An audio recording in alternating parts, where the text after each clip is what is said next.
إن الحمد لله نحمده ونستعينه ونستغفره ونعوذ بالله من شرور أنفسنا ومن سيئات أعمالنا من يهده الله فلا مضل له ومن يضلل فلا هادي له أشهد أن لا إله إلا الله وحده لا شريك له وأشهد أن محمدا عبده ورسوله بسم الله الرحمن الرحيم.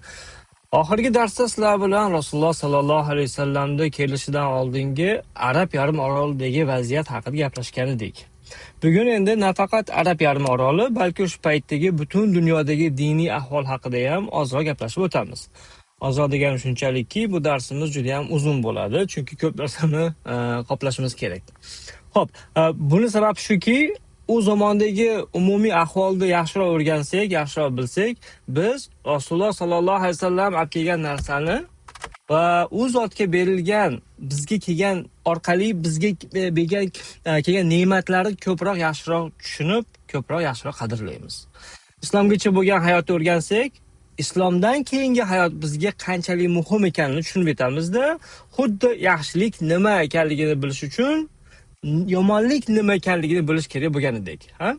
Shunday qilib, islomgacha bo'lgan johiliyat, butparastlik, shirkka o'xshagan chirkin narsalarni o'rganishimiz tavhid, islom, yagona Allohga ibodatga o'xshagan go'zal narsalarga muhabbatimizni yana ham oshirib boradi.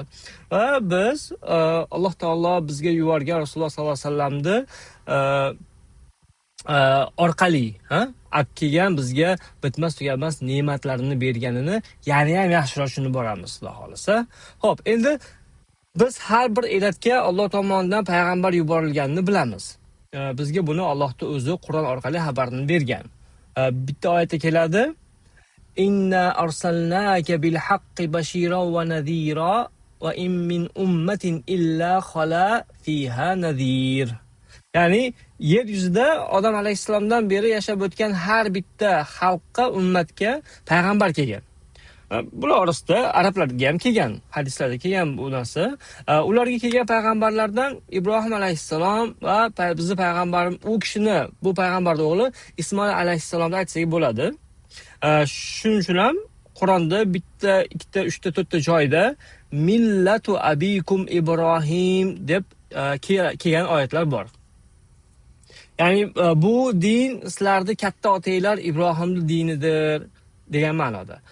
Ibrohim alayhissalom qilib o'tgan ibodat amallari keyingi yuzlab asrlar davomida, yuzlab asr emas, yuzlab yillar davomida Rasululloh sollallohu alayhi vasallamgacha qilinib kelganini hammamiz bilamiz. Shirk johilat paytida ham misol uchun ular tavof qilishi, mushriklar va hokazo. Ibrohim alayhissalom Makka shahrini muqaddas deb hisoblash va unga muvofiq munosabat qilishni boshlagan birinchi inson bo'lgan. Chunki esinglarda bor, Ibrohim alayhissalomga Ismoil alayhissalom Hojar onasini tashlab ketgan deganda u yerda hech narsa yo'qligini gaplashdik. Xo'p, muqaddas deganda nima tushunamiz? Umuman Makkani va xususan Ka'bani o'zining ichiga olgan masjidni biz Masjidul Harom deymiz. O'zbekcha aytganda haram deyiladi. Biz bilgan harom bor-u, ya'ni mumkin emas, taqiq qo'yilgan degan narsa bor-u. Shu so'z bilan Masjidul Harom ildizi bitta. Ikki so'zni bitta kelib chiqishi, ildizi ma'nosi bitta. Masjidul Harom shunday nomlanish sababi haromdan tashqarida, ya'ni shu masjidni ichi tashqarisida halol bo'lgan, ya'ni mumkin bo'lgan narsalar Masjidul Harom ichida haromga, mumkin emasga aylanadi. Shuning uchun bu joy Masjidul Harom deb nomlangan. Masalan, harom deb nomlangan Masjidul Haramni ichida, o'zbekcha qilib aytganda, shu territoriyasida, hududida hayvon ovlash mumkin emas. Aytaylik, yovvoyi qush yoki hayvon ko'rib qoldingiz, uni ovlash mumkin emas. Yoki daraxt, boshqa o'simlikni, gul bo'lsin, boshqa bo'lsin, uzish, sug'urib olish mumkin emas. Haromda hatto bironta daraxtni bargini yulish mumkin emas. Endi hozir kelib bunaqa nabototlar qolmagani, lekin ma'nosi shu, qoidasi shu, agar u yerda o'sadigan bo'lsa ham daraxtlar. Tabiiy bo'lgan narsa borki, ziyon keltirish mumkin emas. Harom bu territoriyasida. Alloh Qur'on deydiki: "Va man dakhalahu kana amina." Ya'ni kimki u yerga kirsa omondadir degani. Qonun qoida shu. Bu bizning shariatimizda hali ham bor. Aytaylik, bironta jinoyatchi yoki zolim odam bitta yomon ish qilsa-yu, keyin Masjidul Haromga qochib kirsa, Alloh aytadiki, bo'ldi, unga hech kim tegmasin, ushalmasin, tegilmasin. Bu qoidaga hatto johiliyat davrida ham arablar rioya qilishgan. Ibn Abbosdan keladi, johiliyat kunlarida bittasi o'zini otasini o'ldirgan qotilni ko'rib qolsa ham, u harom hududida bo'lsa, unga tegmas edi. Bironta tukiga kerak bo'lsa ziyorat qilish mumkin emas edi. Shunday qilib Ibrohim alayhisalom Masjidul Haromda mahramiyatini ta'sis qilgan. Shunday bu payg'ambar alayhisalom 4 muqaddas oyni joriy qilgan. Bu oylar davomida har qanday zo'ravonlik, harbiy harakatlar, boshqalar mumkin bo'lmagan. Hamma bir-biri bilan tinchlik osonlikda yashash kerak bo'lgan. Bunday vaziyatda o'z-o'zidan tushunarli iqtisodiy rivojlanishga yo'l ochiladi va bunga erishiladi. Sababi nima bo'lmasin, urushlar to'xtashi shart. Bu bo'lsa o'z navbatida jamiyatda savdo-sotiq rivojlanishiga olib keladi, chunki shunga imkoniyat yaratiladi-da. Savdo-sotiq bo'lsa har qanday jamiyatda uzviy bir qismi. Yana Ibrohim alayhisalom ta'sis qilgan amallardan biri haj ibodati. Undagi amallar. Safo Marva orasidagi yurish, qurbonlik so'yish va hokazolar. Darvoqe shu qurbonlik hayvonlari haqida qo'shimcha aytib o'tib ketaydi. Bir zamonlar odamlar qurbonlik uchun atab qo'ygan hayvonlarni bezashgan. O'shoqlariga bir narsalar ilib, ustiga matolar yopib, bir narsa qilib bezashganda, Alloh yo'lida qurbonlik uchun atalganini bildirishgan shu yo'l bilan. Bu hayvonlar odamlar o'zi qayerdan bo'lsa, o'sha qishloqmi, shaharmi, nima bo'lsa, shunday bezangan holida to Makkaga olib kelingan. Bularning hammasi Ibrohim alayhisalom zamonlaridan beri amal qilinib kelayotgan ishlar bo'lgan. Yana bitta qo'shimcha, g'ayri muslimlar Rasululloh sallallohu alayhi vasallam payg'ambar bo'lishdan oldin qilgan ba'zi amallarini hozir ham musulmonlar tomonidan qilinganini ko'rib, Rasululloh sallallohu alayhi vasallam ashlarni butparast qavmidan olgan, keyin islom kirgizgan deyishadi. Bu amallar bo'lsa aslida Ibrohim alayhisalomdan beri qilib kelinayotgan, johiliy arablar ular amalga qilgan, Ibrohim alayhisalomdan keyin va Rasululloh shunchaki shu asliyatga qaytayotganini ular e'tiborga olishmaydi.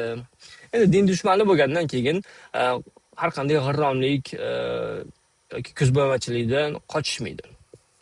Xo'p, bu mazkur aytilgan amallarda deyarli hammasi bizga Ibrohim alayhisalomdan meros bo'lib, johiliyat davrida tatbiq qilingan va hozirga kelib Rasululloh tomonidan sof holiga qaytarilgan. Rasululloh sollallohu alayhi vasallam bo'lsa, johiliyat davridagi haqiqiy ibodat amallarini davom ettirib, noshar'iylarini chiqarib, shar'iylarni qoldirgan. Xo'p, shu orada savol tug'ilar ekanda, biz arab deyotgan xalqqa payg'ambar qilib Ibrohim alayhisalom bilan Ismoil alayhisalom kelgan bo'lsa-yu, ularni tavhidga chaqirishgan bo'lsa, Arab yarim oroliga shirk qanday qilib kirib kelib qoldi? Biz javobni Rasululloh sollallohu alayhi vasallamdan eshitganmiz. Rasululloh sollallohu alayhi vasallam aytadilar-ki, tamam, bu tarixiy fakt, to'g'rimi? Rasulullohdan kelgan narsa u kishi havo nafsidan gapirmaydi. Xo'p, demak, Sahih Muslimda kelgan bir hadisda aytiladi, Rasululloh sollallohu alayhi vasallam deydiki, men Amr ibn Luhay al-Xuzaiyni jahannam o'tida qorni yorilgan, ichki a'zolari osilib turgan holda yurganini ko'rdim. U albatta juda ham unaqa pastga uradigan, tahqirlaydigan azob turi, to'g'rimi? Hop, nimaga bu Amr ibn Luhay degan bunaqaga duchor bo'ldi? Chunki mashi odam Ismoil alayhissalom dinini o'zgartirgan birinchi odam edi. E'tibor qiling, Rasululloh sallallohu alayhi vasallam Ismoilni dini deyapti. Ismoil bilan Ibrohim alayhissalomlarning dini bor edi. Ya'ni islomning ashi zamondagi ko'rinishi. Bu dinni o'zgartirgan birinchi odam shu Amr ibn Luhay bo'lib chiqyapti, Rasululloh gaplariga qarasangiz. Bu badbaxt arablar orasiga har xil xurofotlarni ham kirgizgan kishi bo'ladi. Alloh Qur'on deydiki, masalan, Alloh na bahira, na soiba, na vasila va na homiy qilishga buyurdi. Ya'ni mumkin qildigan emas Rasululloh sollallohu alayhi vasallam buni. Alloh taolo Qur'onda aytayapti. Rahmanli Allohning domlamiz izoh berishicha, islom kelishdan ilgari arablarda shunday odat bor ediki, 5 ta tuqqan tuyani qulog'ini kesib, butga hadya qilishardi. Shundan keyin uni sog'ish harom deb hisoblashgan. Bunaqa tuyani ular bahira deb atashgan. Agarda biron bir kishi og'rib kasal bo'lib qolsa, sog'ayib ketsam, tuyamni Alloh yo'lida haydab yuboraman deb qasam ichardi-da, sog'aygandan keyin tuyasi ko'chaga haydab chiqarib yuborardi, bunda hech kim ishlatmasdi va uni soyiba deyishardi, bunaqa tuyani. Yana arablar ketma-ket ikkita urg'ochi bo'taloq tug'sa, bu ona tuyani vasila deyishardi-da, uni butlarga qurbon qilib yuborishardi. Xomiy degani bo'lsa, bu shunaqa erkak tuya bo'lgan, uni pushtidan 10 ta bo'taloq tuya bo'taloq tug'ilgan. Arablarda odaticha bunday tuya ham o'z ishini qilib bo'lgan deb hisoblanib, bo'sh qo'yib yuborilardi. Mazkur oyat bu ishlarda birontasi Allohning farmoni emasligi va xurofat ekanligini uqtiradi, deydi Olovuddin Mansur rahimahulloh. Xullas shunga o'xshagan aqlga sig'mas narsalar qilib yurishgan. Xo'p, shu Amr ibn Luhay Suriyaga borgan aytiladi. U paytlarda hozirgi Suriya, Falastin, Livan, Urdun mamlakatlari Shom diyorlari deb nomlangan. Umumiy qilib shu diyorga, o'lkaga Shom deyilgan. U yerda amaliylar yashagan. Amr ibn Luhay zamonlarida. Bu amaliylar haqida Tavrotda ham aytib o'tilgan. Ular Bahabay bo'ybasti baland xalq bo'lgan zikr qilinadi. Bu xalq madaniyat, me'morchilik, chorvachilik, dehqonchilik va boshqa jihatlardan rivojlangan bo'lgan sivilizatsiya bo'lgan. Ibn Luhay u tomonlarga borgan va ularni butlarga ibodat qilayotganini ko'rgan. Qarasa rivojlangan ilg'or jamiyat, arablarga nisbatan-da endi o'ziga solishtirganda u odam. Bu xalq butlarga ibodat qilyapti. Ulardan nimaga bunday qilyapsizlar deb so'rasa, ular qiyinchilik, urush, qurg'oqchilik, shunga o'xshagan holatlarda biz shu butlarga ibodat qilamiz, bular bizga yordam berishadi deb javob berishgan. Ibn Luhay unda menga ham bitta but beringlar deb iltimos qiladi. Unga Hubal nomli but beriladi. Va bu Arab yarim oroliga birinchi bo'lib olib kelgan butning nomi bo'ladi. Hubal. Bu voqeadan Amr ibn Luhaydan keyin ko'p asr o'tib, Abu Sufyon Uhud jangidan keyin Hubal ulug' bo'ldi deb baqiradi. Hali buni yana alohida ko'rib o'tamiz. Shunda Rasululloh aytadi Umar roziyallohu anhuga, balki Alloh ulug' bo'ldi, Alloh ulug'dir, boqiydi deydi. Mayli, buni keyinchalik inshaalloh kelajak gaplashamiz. Hozircha bo'lsa Ibn Luhay shu haykalni Makkaga olib keldi va Ka'bani oldiga qo'ydi. Arab yarim orolidagi butparastlikning birinchi kuni shu. Mashi ibn Luhay yana haj talbiyasini ham o'zgartirgan. Shu xabarlar keladi. Ba'zi olimlar keyinchalik o'zgartirilgan deyshadi-yu, har holda o'zgartirilganini bilamiz. Talbiya bo'lsa, o'zimiz bilgan haj payti aytiladigan labbayk Allohumma labbayk, labbayk la sharika laka labbayk degan talbiyamiz bor-ku. Ya'ni Allohim labbay, men chaqiringga javoban itoat qilib keldim, labbay degan ma'nosidagi gaplarchi. Xo'p, chaqiriqqa labbay deb aytilayotganda qaysi chaqiriqqa javob bu? Alloh Ibrohim alayhisalomga odamlarni hajga chaqiring deb buyruq qiluvdi-yu, oyatda keladi. Shu javobga biz labbay deb kelyapmiz. Chunki Alloh buyuryapti Ibrohim alayhisalomga chaqirishdi. Ibrohim alayhisalom qilgan da'vat, ya'ni chaqiruv shu hajga hali ham o'zining kuchida. Dunyo turguncha haj qiladiganlar bor-ku, shular shu bir paytlar Ibrohim alayhisalom orqali Allohning buyrug'iga itoat qilib labbay deb boradida, labbay Allohim, men keldim Makkaga, men keldim Masjidil Haromga, labbay Allohim, labbay deyshadi. Bu talbiyada demak la sharika laka labbayk degan qismi ham bor. Mana shu Ibn Luhay deyotganimiz shuni la sharika laka deb turib, illa sharikan huwa lak tamlikuhu va ma malak deb qo'shgan. Ma'nosi la sharika lak degan sen sheriging yo'q degani. Endi bu qo'shganning ma'nosi bo'lsa, senga tegishli oid bo'lgan sherig bor, sen uni nazorat qilasan, boshqarasan. Shundan boshqa sheriging yo'q deb qo'shib kirgizgan. Ya'ni sen Allohim eng katta xudosan va bu sheriklar ilohchalar deymizmi, sendan pastda xudolar deymizmi, senga tobe bo'lgan xudolar deyishadi. Deyishgan shunda. A'udhu billahi min zalik. Bunaqa e'tiqod qadimgi shu Yunon, Rumlarda bo'lgan. Yupiter Yunonlarda bo'lgan eng katta xudosi, Zeus bo'lsa Rumda eng katta xudo bo'lib, qolgan qo'shnilardagi ilohlar, olihalar unga quloq solgan. Ular jazolagan, ular bilan kurashgan, kuchlar chiqqan, hokazo. Arablar ham qadimgilari shunga o'xshagan narsaga e'tiqod qilib, shunaqa narsa tuzib olishgan. Hop, endi bu Ibn Luhay deganlar qachon yashab o'tgan, Amaliklar qachon yashab o'tgan, to'g'rimi? Aniq biror narsa deyish qiyin. Chunki qadimgi arablarda kalendar bo'lmagan yoki bunaqa voqealar yozib yurish bo'lmagan. Ular xuddi qadimgi Xitoyga o'xshab, olamshumul voqealarga nisbat berib, shunga bilib yurishgan. Masalan, fil yili bo'lgan, to'g'rimi? Ular na Rumni, na Forsni va na Yahudiylarni kalendar ishlatishgan, qadimgi arablar. Rasululloh sollallohu alayhi vasallamdan keyin ozgina vaqt o'tib, Umar ibn Xattob kalendar kiritmaguncha arablarda kalendar bo'lmagan. Kalendar bo'lmasa, qaysi voqea qachon sodir bo'lganini qanday qilib yozib qoldirish mumkin? To'g'rimi? Qachondir, qanaqadir katta jang bo'ldi. Mana shu yil ashi jang yili deyildi xolos. Bir necha yildan keyin yana boshqa katta fojia yoki voqea yuz beradi-da, bu yil ashi voqeani yili deb qoldi jamiyat xotirasida.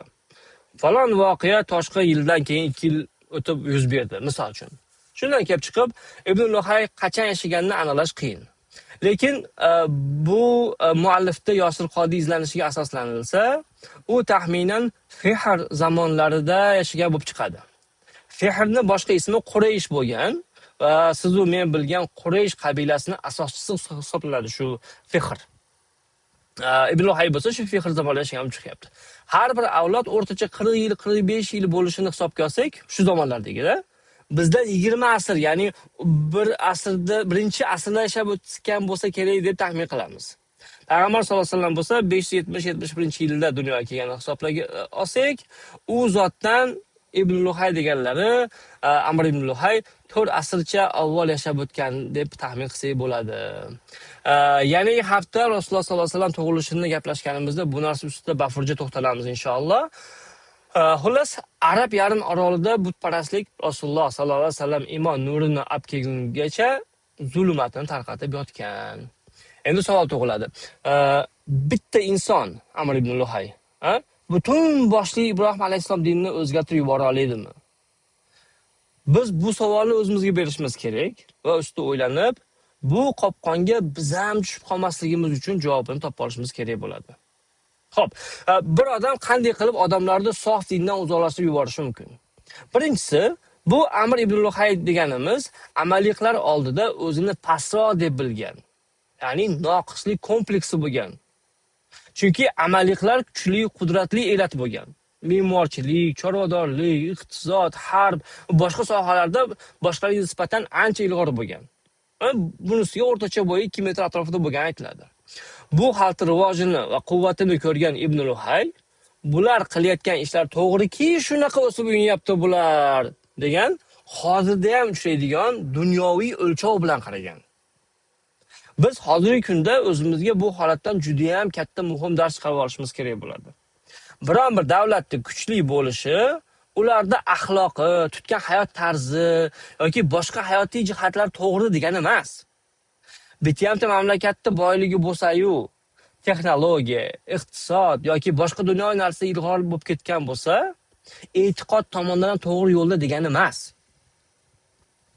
Bityamda yoki birishta sohada ilg'or bo'lishi mumkin, lekin hamma sohada emas, to'g'rimi? Xullas, mashi Amr ibn Luhay Amaliklarni o'zini qavmiga solishtirib, aqli lol bo'lib turibdi. Bu Amaliklar mag'lub bo'lmagan, bunisi bor, unisi bor. Demak, aqida tomonidan ham bularniki to'g'ri yo'lda. Shunday qilib, ular aqidasini to'g'rilab olgan yoki to'g'ri yo'lda-ku, boshqa qilib turib, o'zining noqislik kompleksi sababli ularni aqidasini o'ziga singdirgan. Xo'p, endi bu odam kimki begona yurtdan ko'tarib kelgan narsasini yarim oroldagi arablar qabilasi qabul qilyapti. Bu ikkinchi masala. Ya'ni Amr ibn Luhay qabilasi orasida ta'siri kuchli bo'lgan Xuzoa qabilasining boshlig'i bo'lgan. 1-2 dars oldin gaplashgan deysizlar bilan Xuzoa haqida. Esingizda bo'lsa, Ismoil alayhisalom avlodlari qanchadir vaqt davomida Makka dan quvilgan edi. Keyin Qusay kelib Makkani qaytib qo'lga olgan. Bungacha bo'lsa Makkada Xuzoa qabilasi hukmronlik qilgan. Bu tomondan qarasangiz, Quraysh kiritmagan butparastlikni Xuzoa qilgan. Lekin Quraysh ularga bu masalada ergashgan. Xuzoa boshqa qabila, Quraysh boshqa qabila. Ibn Luhay deganlari hurmat qilingan odam bo'lib, Makkani hujumlardan himoya qilgan, qo'li ochiq odam bo'lgan deyiladi. Shuning uchun ham u yot bo'lgan, begona bo'lgan bir aqidani olib kelganida odamlar unga ergashgani aytiladi. Ya'ni ularning ko'zida ham bu odam yaxshi odam, lekin to'g'riki shunaqa boyligi bor, sahiy va hokazo. Xo'p, qo'shimcha sabab qilib yana bitta narsa aytishimiz mumkin. Ibrohim alayhissalom bilan Amr ibn Luhay orasida kamida 2000 yil o'tgan bo'lsa kerak. Bu to'g'risida 2-3 dars davomida gaplashgan edik sizlar bilan. Xullas, oradan payg'ambar bo'lmagan 2000 yillik muddat o'tgan. Hidoyatga boshlaydigan odam bo'lmagan arab yarmar odamlarda. Ibrohim va Ismoil alayhissalom risolati odamlar ongida xirlashib, johiliyat avj olgan paytlar bo'lib chiqyapti. Xullas qilib aytadigan bo'lsak, 3 ta sabab bor ekan. Birinchisi noqislik kompleksi. Bu biron odamda o'zini biron kimsa kuchliroq bo'lsa, demak aqidasi ham sof degan xayolga borish, va mendan ustunroq deb o'zini pastroq olish, o'zini haqir ko'rish. Ikkinchisi buzuq aqidani hurmat, e'zoz qilingan kishi olib kelishi. Uchinchisi oddiy ilmsizlik, johillik. Hozir kelib mana 2025-yilda ham dinimizga ichkaridan ham, tashqaridan ham otilayotgan toshlarni aynan shu 3 ta omilga baylasak va shu 3 ta rakursdan, prizmadan qarasak bo'ladi. Ba'zi odamlardan g'alati narsa eshitib qolamiz-da onda-sonda. Ba'zilari bizdan dinimizni buzib, shuni din deb qabul qilishimizni xohlashadi. Sabablari bo'lsa shu 3 ta omil. Texnologik, iqtisodiy, harbiy, boshqa dunyoviy jihatlardan kuchli bo'lib ketgan mamlakatlar bor albatta. Hozir ham bor, har doim bo'lgan, buni buyog'igan bo'ladi. Lekin aytganimdek, ular axloq, e'tiqod, hurmat va boshqa jihatlardan oldinda degani emas aslo. Buni hozirgi zamon kelib tashqariga chiqqan boshqa otlar bilan muomala qilgan akalar, ukalarimiz, opa-singillarimiz ko'rib turishibdi. Biz Qur'on va sunnatni ushlashimiz va hayotimizga tatbiq qilishimiz orqaligina izzatga egamiz hozir. Biron bir davlat bizdan harbiy jihatdan kuchliroq bo'lishi mumkin, lekin ular haqiqatga yaqinroq degani emas. Bu aytilgandek, 3-omilimiz bu ilmsizlik, johillik. Chunki har bitta o'rtahol musulmon o'z dinini ichu tashini biladi deya olmaymiz u. Bunday holatda birontasi paydo bo'ladida dabdabali shior, moliyaviy imtiyozlar va boshqa dunyoviy narsalar bilan odamlarni ko'zda qamashtirsa, u tomonga olib ketish holatlarini ko'ryapmiz. Ya'ni dinimizga aytilgandek, hamma tomondan hujum bo'layotgani aniq. Xo'p, shunday qilib Amr ibn Luhay Rasululloh sollallohu alayhi vasallamdan oldin 400-500 yil oldin yashab o'tgani aytilyapti. Ba'zi rivoyatlarga qarasangiz, yana Alloh bilguchiroq, ba'zi rivoyatlarga qarasangiz, shayton ibn Luhayga shu orqali ilhom bergani aytiladi. Qo'shimcha qilib ketaylik, shu orada shayton ham ilhom berish qobiliyati bor. Bunga Qur'ondan dalil va innash-shayatina la yuhuna ila awliyaihim liyujadilukum degan oyat. Ya'ni Alloh Mansur akam davomlamiz tarjimasida albatta shaytonlar o'z do'stlarini, ya'ni mushriklarni sizlar bilan janjallashishlari uchun vahiy qilib vasvasaga solurlar. Demak, tarix kitoblarida yana aytiladi, shayton ibn Luhayga tushida kelib, unga yer yuzida birinchi butlarni ismlarini ilhom qilib vahiy qilib ketgan. Bu ismlar Qur'onda Alloh tomonidan zikr qilingan bizga. O'zi butparastlik qanday tarqalgandi o'zi yer yuzida. Eski oladigan bo'lsak, Nuh alayhisalomning qavmi birinchi bo'lib butlarga ibodat qilishni boshlagan edi. Bir zamonlar butun bashariyat bir qishloqda ibodat bo'lgan, Nuh alayhisalomning qavmi va atrofli odamlar. Va bu qishloqqa yaxshi odam yashab o'tgan, 5 ta solih yaxshi odam yashab o'tgan bu yerda. Ular o'tib ketgandan keyin ulardan keyingi avlodlar ularni rasmini chizgan, haykallar yasashgan, hokazo. Toki ularni eslab yuraylik, ulardan o'rnak olaylik, esimizdan chiqib ketishmasin deb. Vaqt o'tdi, davr o'tdi, zamon o'tdi. Odamlar ularda haykallarga o'rnak uchun emas, balki ibodat uchun murojaat qilishni boshlashdi. Birinchi qadam tashlangan edi, shayton bundan foydalandi. Keyin boshqa payg'ambarlar keldi. Shirk, butparastlik yo'qoldi va Arab yarim orolida yana tavhid o'rnashdi. Lekin Ibrohim va Ismoil alayhissalomdan keyin bir qancha vaqt o'tib, aytilishicha, shayton shu Ibn Luhayni vasvasa qiladi va shu 5 ta butni qayta o'rtaga chiqarishni ilhom qiladi. Va shu 5 ta but bir necha asr davomida ibodat markazi bo'lgan. Rasululloh sollallohu alayhi vasallam vaqt kelganda bir qabila Va'dga, boshqasi Yag'uzga ibodat qilar edi. Hokazo ular nomlari keltirilgan. Nuh alayhissalom risolatidan keyin butparastlik yo'qoldi. Lekin bu 5 kishining ismi esdan chiqmadi. Minglagan yillar davomida ularga ibodat qilinmadi. Lekin payg'ambarimiz tug'ilishlariga yaqin zamonlarda bo'lsa, ularga yana ibodat qilishni boshlashdi. Qanday qilib? Shu Ibn Luhayga shaytonning ilhomi sababi deyiladi. Bu odam Shomdan bir tosh ko'tarib kelib, nomi Hubal dedi va Ka'bani yoniga qo'ydi. Shundan keyin odamlar orasida boshqa butlar ham ibodat qilish avj oldi. 400 yil davomida va Rasululloh kelgan 400 yil 500 yil davomida Rasululloh kelgandagi vaziyat o'rtaga keldi. Xo'p, butparastlik yoyilib ketishiga sabab avvalo odamlar Ka'bani toshlariga ibodat qila boshlashdi. Tariximizda bilamizki, qachon bitta qavm Makkadan o'tsa yoki hajga kelsa, Ka'badan bir bo'lak sindirib o'zlari bilan olib ketishgan. Shu tosh bo'lagini ular qabilasiga olib borib, shunga ibodat qilishgan. Masalaga musulmon ko'zi bilan qarab o'taylik shu o'rinda.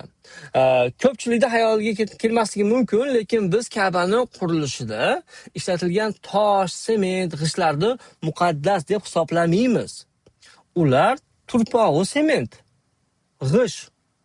Ka'ba turgan makon va uni ramzi bo'lgan tushunchalar bor-ku, shular muqaddas va shularga amal qilish kerak bo'lgan narsalar.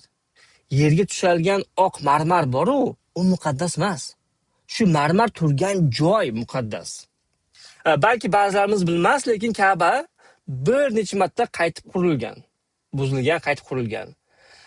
Har bir necha asrda ham buzilib, yangidan qurib turiladi. Har qanday bino, oddiy bino singari Ka'bani ham ta'mirlab turish kerak, remont qilib turish kerak. Eng qizig'i hozirgi Ka'ba bor, biz ko'rib turganimiz. Shu taxminan 20 yilcha oldin qurilgan bino. Ya'ni Ka'bani jismoniy qismi bor-ku, turpoq, beton, sement degandek, ichidagi ustunlar, bular muqaddas emas. Bular turgan joy, zamin muqaddas. Ka'ba bo'lsa, shu kub shakldagi Ka'ba quriladi, buziladi, ta'mirlanadi, qayta quriladi va hokazo. U zamonlarda yashab o'tgan xalqlar bo'lsa, buni bilmagan ko'rinadi. Buning ustiga jahiliyat davri bo'lgan. Hop, Abu Rajo ismli sahobiydan keyin rivoyat aytiladiki, islom kelishidan oldin biz toshlarga ibodat qilar edik. Biz ibodat qilayotgan toshdan chiroylirog'i ko'zimizga ko'rinib qolsa, eskisini tashlab, shu yangisiga ibodat qilib keta olardik. Cho'lda safar qilayotib tosh topa olmasak, qum to'plab, ustiga echki sutidan quyib, sal qatirib, do'ngcha qilib, uni atrofi tavof qilardik. Aqli joyida bo'lgan odam bunaqa narsalarni qilishi ko'z oldimizga keltirishi qiyin. Lekin hozir ham ba'zi davlatlarda odamlar shunaqalar borki, jahiliyatdan o'rmonning o'rtasida bo'lgani ham, shahar markazida bo'lgani ham, xullas dunyoda har qanday joyga bormang, qanaqadir butga atalgan ibodatxona topiladi. Ba'zilarda turli ranglarga bo'yalganini ko'rasiz, oddiy tosh bo'lsa ham, odamlar ularda oldiga ovqat, ichimlik, go'sht va non qo'yganini ko'rasiz. Bugungacha bunaqa ibodat qiladigan bo'layotganini eshitib, odamni ahli lol qoladi. Bu odamlar bu toshlarga ibodat qilyapti, toshga, taxtaga sajda qilyapti. Ajib. Afsuski bunaqa achinarli holat faqat g'ayrimuslimlar orasida bo'lmayapti. Ayrim musulmonlar borki, qabrlarga, maqbaraga borib, ayni shu joyda ayni shu ishni qiladi. Qanaqadir avliyo pirlardan yordam madad so'rashadi. Ba'zi musulmon mamlakatlarda odamlar qabrlar atrofida tavof qilishadi. Tom ma'noda sajda qilganini ko'rasiz. Avliyo pirlardan yordam so'rashadi. Ularga atab qurbonlar so'yishadi. La ilaha illalloh qada qoldi? Subhanalloh. Xo'p, endi eng ko'ngilda aynitadigan hikoyalardan bittasini Noila va Asaf hikoyasi. Bu Noila va Asaf ikkita but bo'lgan Rasululloh zamonida har holda. Noilani Safaga va Marvan Asafni bo'lsa Marvaga qo'yishgan. Tavof paytida Quraysh bir Noilaga, bir Asafga qo'l tekkizib o'tishardi. Islom kelgandan keyin musulmonlar bu ishga qo'llarini bo'lmadi. Axir qanday qilib Noila bilan Asaf nomli butlarni bu ishga aralashtirishimiz mumkin? La ilaha illalloh qada qoladi. Shunda Alloh hammamizga ma'lum oyatlar nozil qilgan. Baqarada keladi. Albatta Safo va Marvo Allohning nishonalaridandir, dinini belgilaridandir, ya'ni. Ya'ni hali Noila bilan Asaf yaratilmay turib ham Alloh bu ikki makonni yaratgan edi. Va o'zini nishonalaridan, dinini belgilaridan qilib qo'ygan edi. Shunday ekan, kim haj yoki umra qilsa, u ikkisini orasida say qilishida gunoh yo'qdir. Ya'ni o'zingizlarda aybdor his qilmanglar. Qilaringlar Safa va Marva orasida saylarda deyilyapti. Xo'p, bu Noila bilan Asaf deganlari kim bo'lgan? Oysha onamiz roziyallohu anha aytadiki, biz kichkinaligimizdan Noila bilan Asaf hikoyasini eshitib kelganmiz. Ya'ni bu hikoyasining hikoyasi bo'lgan.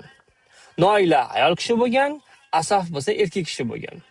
Bularda ko'ngilda aynitadigan hikoyasini aytib berganim uchun Alloh bizni kechirsin. Lekin bu hikoya tarix kitoblarimizda kelgan.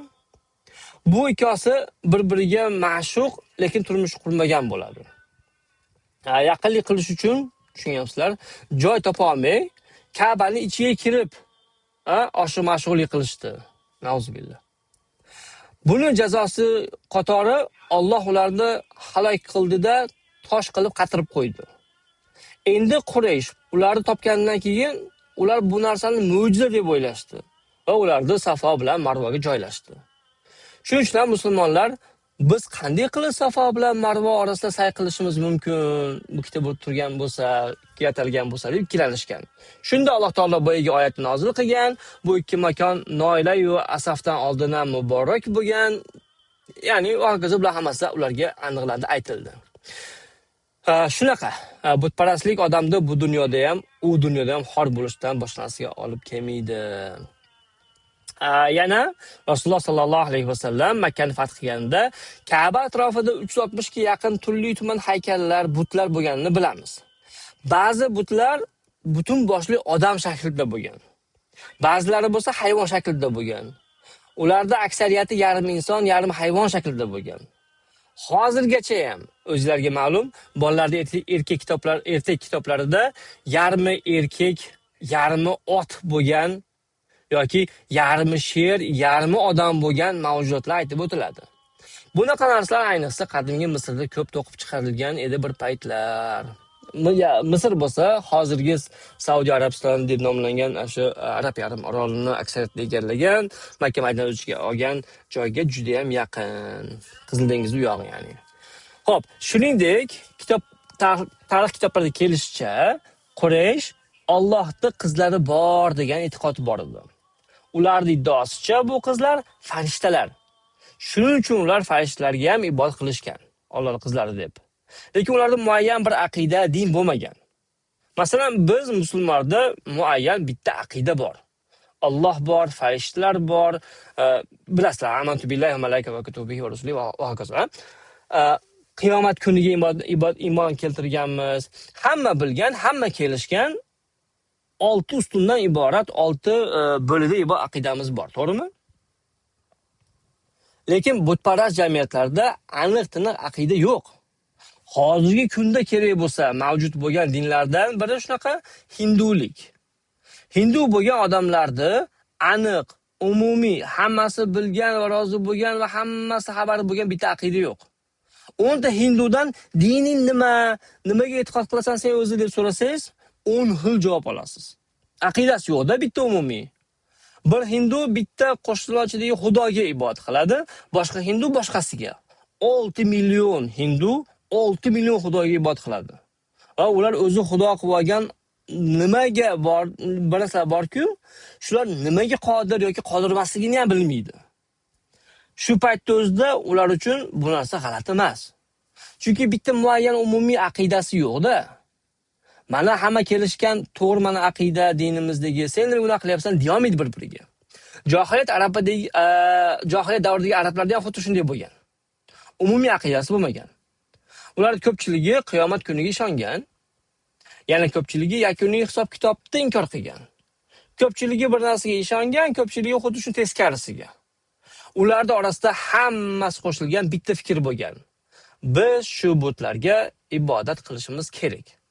Shunda biz Allohga qurbat hosil qilamiz. Bu vaziyat har bir oilada mavjud bo'lgan. Quraysh yoki arab bo'lgan odam borki, butparast bo'lganmi? Yo'q, unday emas. Tarix kitoblarida kelishicha mustasnolar bo'lgan. Haligi Alloh tavfiq berib aql ishlatganlar bo'lgan bo'lsa kerak endi. Va biz bu istisno holatlarda o'rganishimiz va o'zimizga foydali dars va xulosalar chiqarishimiz kerak bo'ladi. Siyrat kitoblarining ko'pida bunday insonlar tilga olingan va ularga hanif so'zi ishlatilgan. Hanif so'zining ma'nosi burilish bo'lib, ular shirkdan yuz burgan, yuz o'girgan va Alloh tomonga burilgan ma'nosida bu yerda. Biz Qus ibn Saida bo'lsa kerak ismli bir hanif odam haqida qisqacha gapirib o'tamiz. Qus ibn Saida Qurayshdan bo'lmagan, u Banu Iyoddan bo'lgan. U kishi hozirgi kundagi Ummon, Bahrayn tomonlar bor-ku, shu yerlardan kelgan. Rasululloh sollallohu alayhi vasallam hali yosh yigit bo'lgan paytida shu Qus ibn Saidani ko'rgan. Bu paytda Qus juda keksayib qolgan odam bo'lgan. Bu payt kelib, xolos shu Qus o'z yurtidan qarib qolgan kunlarda ham haj qilish uchun hajni kanda qilmay Makka ga kelardi va odamlarni butlardan yuz o'girishga da'vat qilardi. Aytilishicha, u kishi balog'at va fasohatda ham mohir bo'lgan odam va ba'zilarning ta'birida uning nutqi Qur'onga yaqin bir ko'rinishda bo'lgan. Ba'zilar shunaqa deydi. Bundan bir xulosa qilishimiz mumkinki, u fitrat ustida bo'lgan va islomga eng yaqin aqidada bo'lgan. Masalan, u kishining nutqidan bittasini keltirib o'tamiz. Erkin tarjima o'zbekchaga: "Ey odamlar, menga quloq soling va o'ylaning. O'ylaning va foyda oling. Aniqki yashagan har bir inson o'lguvchidir. O'lgandan keyin esa hech narsa qila olmaydir. Alloh nimani taqdir qilsa, o'sha narsa albat bo'lguvchidir." U kishi o'zi qavmiga qarab yana deganki: "Ey Banu Iyod, qay ahvolda qoldi Samudu Od? Sizni katta otalaringlar orasida yaxshi insonlar bor bo'lgan, lekin yaxshilik mukofotini ola olmasdan o'lib ketgan. Kim ularni mukofotlaydi? O'ylang. Yomonlik qilgan, lekin jazosini olmagan odamlar qutulib ketdimi? O'ylang." degan ma'nodagi nutqlar bilan gapirgan. Ya'ni yaxshilikka mukofot olmasligi, yomonlikka jazo olmasligi bizning fikrimizda zulm, adolatsizlik, to'g'rimi? Lekin bu odamlar olamdan o'tib ketishdi. Qutulib qolishdimi? Yo'q. Bu bizning ongimizda, fitratimizda zulm. Demak, bir vaqt keladiki, bu ikki toifa odam o'ziga tegishli narsani oladi. Qachon oladi? O'lib ketdi-yu ular. Qiyomat kunida oladi. Allohga qasamki, sizlar ushlagan dindan yaxshiroq din bor, deyapti u odam. U odam bu din nima ekanligini o'zi bilmagan. Chunki deyarli 2,5 yildan beri nubuvvat kelmadi-da Ismoil alayhisalomdan keyin. Payg'ambar sollallohu alayhi vasallam bo'lsa endi tug'ilgan, hali yosh. Lekin hali da'vatga mukallaf qilinmagan. Bu ishlardan ko'p yil o'tib, hijrat 9-yilida, demak bu voqeadan keyin taxminan shu 40 yil o'tib bo'lsa kerak-da, Rasululloh sollallohu alayhi vasallam huzuriga Banu Iyod islomni qabul qilgani butun qavm keladi. Rasululloh sollallohu alayhi vasallam ulardan Qus haqida so'raydi. Oriylarda Qusni bilgan bormidi? Javob berishdiki, u odam 40 yilcha bo'ldi o'tib ketganiga olamdan. Rasululloh sollallohu alayhi vasallam dediki, men uni eslayman. Qizil tuyasi bor edi. Nutqi odamni mahliyo qilardi. Oriylarda u kishining nutqini biladigan, eslata oladigan odam bormi? Shunda ular istagancha aytib berishdi va aynan o'sha nutqlarni men sizga hozirda o'qib berdim. Xo'p, Qus haniflardan biri bo'lgan, tushunarli. Lekin eng ahamiyatga moliklari 4 kishi bo'lgan. Ibn Hishom chiroyli bir hikoya keltiradi. Rasululloh sollallohu alayhi vasallam kelishdan oldin Quraysh juda ham katta bazm uyushtiradi. Ular butlarini o'zlari bilan birga olgan, ular atrof tavof qilish uchun o'zi bilan olib ketgan va qurbonlar so'yishgan edi. Makka ko'chalari bo'shab qolgan. Hamma bazm deydi-da. Shunda ko'chada 4 tagina kishi bir-biriga duch kelib qoldi. To'rtalasi ham teng angladiki, ular Qurayshda dinida emas. Har bir kishi o'ylayaptiki, mana bu 3 kishi unda emas. Har bir o'ylayaptiki, mana bu 3 kishi unda emas deb. Aks holda shahar tashqarisida bazna bo'lishardi-da bu to'rasi ham. Ularda har bittasi o'z oldiga boshqalardan sir saqlagan holda Qurayshda diniga iymon keltirmagan edi. O'z oldiga ular shahar tashqarisiga chiqib ketishganda Quraysh 2-3 kun o'zim yolg'iz tanho qolaman deb o'ylagan edi. Endi bu odamlar o'zidan boshqa yana 3 ta kishini shaharda qolganini ko'rib, vaziyatni tushunishdi. Do'st bo'lishga qaror qilishdi. Odamlar biz ular iymon keltirgan narsani inkor qilishimizni bilmay qo'ya qolishsin deb kelishib olishdi. Bu 4 kishining bittasi Varaqa ibn Nawfal ibn Asad. Biz Hadisha binti Huvaylid ibn Asadni esga olsak, Varaqaning kimligi biroz oshkor bo'ladi. Ya'ni Hadisha bilan Varaqa bir-biriga amakivachchi bo'lgan. Lekin Varaqa 40-50 yosh kattaroq bo'lgan Hadisha onamizdan, chunki unda dadasi Nawfal. Ularda opa-dadasi bo'lgan, katta otasi bo'lgan Asadning eng katta o'g'li bo'lgan. Huvaylid bo'lsa, Hadisha onamizning dadasi, Asadning eng kenja farzandi bo'lgan. Shuna qilib, Varaqa ibn Nawfal ibn Asad. Ikkinchisi Ubaydulloh ibn Jahsh. Ubaydulloh onasi tomonidan Rasululloh sollallohu alayhi vasallamga qarindosh bo'lgan. Ya'ni Ubaydullohning onasi Abdul Muttalibning qizi bo'lgan. Keyingi kishi Usmon ibn Huvayris va Zayd ibn Amr ibn Nufayl. Zayd Sayyidimiz Umar ibn al-Xattob roziyallohu anhu ga qarindosh bo'ladi. Zayd ham Umardan 40-50 yosh katta odam bo'lgan. Chunki bu nubuvatdan ancha oldingi ishlar bo'lyapti-da. Xullas, shu 4 kishi do'st bo'lishga harakat ahd qilishdi va deyishdiki, aniqki qavmimiz Ibrohim alayhisalom olib kelgan toza pok dindan uzoqlashib ketgan. Nima endi toshga atrofida tavof qilib unga sig'inamizmi? Bizga na foydasi, na zarari bo'lgan toshga, turpoqqa, taxtaga qurbonlik qilamizmi? Yaxshisi haq dinda topsak, hanif bo'lgan Ibrohim alayhisalom din tiklasak deb kelishdi.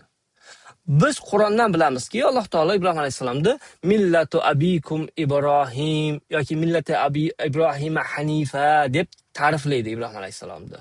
Ya'ni Ibrohim alayhisalom o'z qavmini shirk va kufriga hanif qilgan, ulardan yuz o'girgan ya'ni. Ko'p asr o'tib, endi bu 4 kishi hanif Ibrohim dinini izlashga tushdi.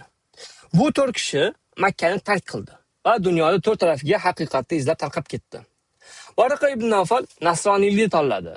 Oromiy va ibroniy tillarda o'rgandi va Quraysh tutgan dinni inkor qildi. Undan yuz o'girdi. Bizga bu kishining hikoyasi ma'lum.